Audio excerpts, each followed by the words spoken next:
Welcome to world info. दोस्तों, world info में खुश आमदीद।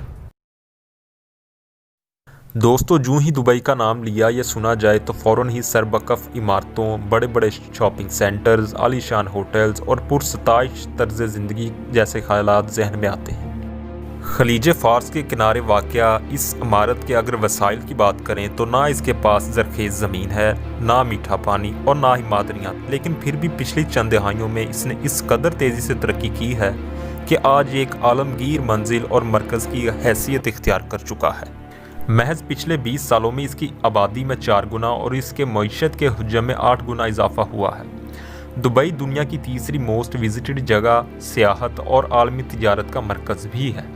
दुबई की पुलिस सड़कों पर पेट्रोलिंग के लिए दुनिया की महंगी तरीन गाड़ियाँ इस्तेमाल करती है।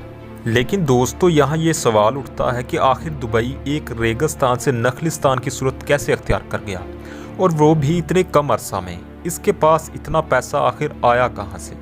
अक्सर लोगों का ख्याल है कि शायद ये तेल से होने वाली आमदन का नतीजा है, मगर यहाँ ये बात कुछ लोगों के लिए ये बायस हैरत होगी कि दुबई के पास तेल के ज़खायर बहुत ही कम हैं। दर हकीकत यूनाइटेड अरब एमिरेट्स में तेल के बड़े ज़खायर अबू धाबी के पास हैं। आज दुबई की कुल जीडीपी में तेल का हिस्सा महज 1% है।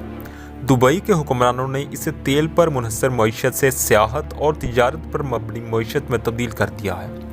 कहने में ये सहल लगता है, मगर दुबई ने ऐसा क्या किया कि आज वो तेल की दौलत से मालामाल, अपने दीगर अरब हमसाया ममालिक से ज़्यादा अमीर और ज़्यादा तरक्की याफ्ता है।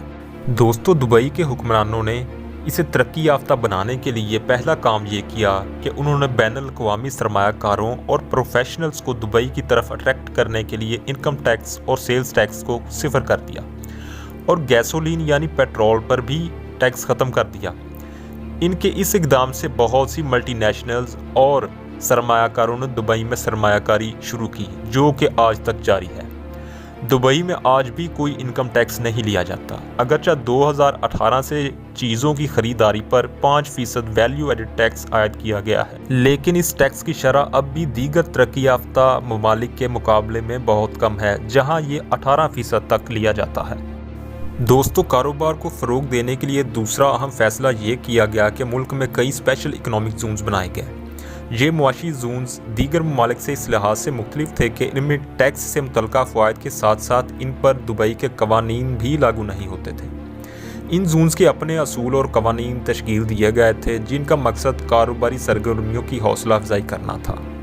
इन जोन्स में से एक अहम मिसाल दुबई इंटरनेशनल फाइनेंशियल सेंटर है। यह इदारा रियासत के अंदर रियासत की सी सूरत रखता है। वो यूं कि इस इदारे का अपना अदालती निज़ाम है, इसकी अपनी दफ्तरी ज़ुबान है और यहाँ तक कि ये मकामी करेंसी का अमरीकी डॉलर से तबादला भी करता है। यूं दुनिया भर में मौजूद कोई भी मालियाती इदारा, मसलन बैंक वगैरह, अपना कारोबार इस इदारा के साथ वैसे ही कर सकता है जैसा कि अमेरिका में, लेकिन यहाँ इसे ज़ीरो इनकम टैक्स होने की वजह से अलग से फ़ायदा होगा। यही वजह है कि आज दुनिया के 25 बड़े बैंकों में से ज़्यादातर दुबई में मौजूद हैं। तीसरा कदम दुबई के हुक्मरानों ने ये लिया कि इन्होंने अपने इमिग्रेशन से मुतल्लिक़ा कवानीन इंतहाई आसान कर दिए, जिससे दीगर ममालिक के लोगों को दुबई में आने जाने में मुश्किलात ख़त्म हो गई। आज दुबई में रहाइश पजीर लोगों में से 96% का ताल्लुक दीगर ममालिक से है और यही वजह है कि ये 3rd मोस्ट विजिटेड सिटी भी है। लेकिन दोस्तों, साल 2002 में दुबई की लीडरशिप ने वो रिस्की फ़ैसला लिया जिसने कि दुबई को आज का दुबई बनाया। फ़ैसला ये था कि गैर मुल्कियों को बग़ैर मजहबी तमीज़ के दुबई के रियल एस्टेट सेक्टर में सरमायाकारी की इजाज़त दे दी गई। इनके इस कदम के बाद दुबई में किसी जेट इंजन की सी तेज़ी से बुलंदोबांग इमारतें, बड़े बड़े शॉपिंग सेंटर्स और थीम पार्क्स बनने लगे और जल्द ही दुबई कसीरुल मंजिला इमारात से भर गया। दुनिया भर के सियाहों को तरगीब दिलाने के लिए ऐसे बड़े बड़े मंसूबे मुकम्मल किए गए जो या तो दुनिया में अपनी नौइयत के इकलौते थे या दुनिया में सबसे ज़्यादा बड़े थे। मसलन द दुबई मॉल के नाम से दुनिया का सबसे बड़ा शॉपिंग सेंटर तामीर किया गया। दुनिया का सबसे ऊंचा टावर यानी बुर्ज अल खलीफा बनाया गया। मसनूई जजीरे पाम जुमेरा मुकम्मल हुए। Under water bridge, under water tennis court बनाए गए। दुनिया का इकलौता 7 स्टार होटल यानी बुर्ज अल अरब बना। दुनिया का सबसे बड़ा फूलों का बाग यानी दुबई मिरेकल गार्डन बनाया गया। दुनिया का सबसे ऊंचा 5 स्टार होटल JW मैरिट तामीर किया गया। द गोल्ड सूक के नाम से दुनिया की सबसे बड़ी सोने की मार्केट भी दुबई में ही बनाई गई। इसके अलावा डिज्नी लैंड यानी दुबई लैंड बनाया गया, जो कि दुनिया में अपनी नौइयत का सबसे बड़ा डिज्नी लैंड है। ये वो तमाम मंसूबे हैं जिन्होंने सियाहों को दुबई की तरफ राग़िब किया। इसके अलावा दुबई मुस्तकबिल में 3D प्रिंटिंग के ज़रिए इमारतों की तमीर का मंसूबा भी रखता है। दुबई कैनाल प्रोजेक्ट, जिसमें के तैरते हुए होटल, मकानात और मरीना बीचेस भी बनाए जाएंगे। दुबई में हाइपर लूप के मंसूबा पर भी काम जारी है, जो मवासलात के निज़ाम को बिल्कुल ही बदल देगा। महज 12 मिनट में अबू धाबी से दुबई पहुंचा जा सकेगा।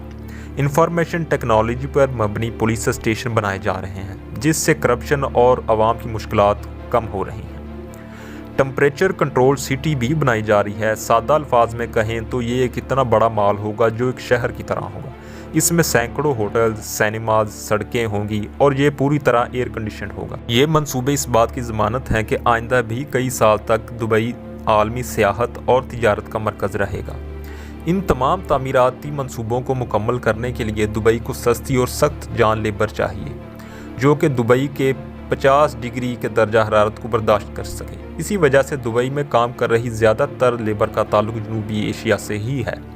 ये तमाम वो इक़दामात हैं जिन्होंने दुबई में कारोबार को इंतहाई आसान बना दिया है और इसके बदले में दुबई एक कारोबारी, सियाहती, रसदी, हत्ता कि एक सनती ताकत बन चुका है। स्पेशल इकनॉमिक जोन्स और जदीद पोर्ट्स की बदौलत दुबई आज दुनिया की तीसरी बड़ी री एक्सपोर्टिंग ताकत है और इसकी सनती पैदावार $50 अरब से ज़्यादा हो चुकी है। यही वजह है कि आज जब तेल से मालामाल मुल्क इसकी कीमतों का उतार चढ़ाव से परेशान है, तो दुबई कई नए बड़े मंसूबों पर काम जारी रखे हुए हैं। दोस्तों, उम्मीद करते हैं कि आपको हमारी ये काविश पसंद आई होगी। अगर वीडियो पसंद आए तो लाइक एंड शेयर करें और हाँ, कमेंट करना भी मत भूलें। शुक्रिया।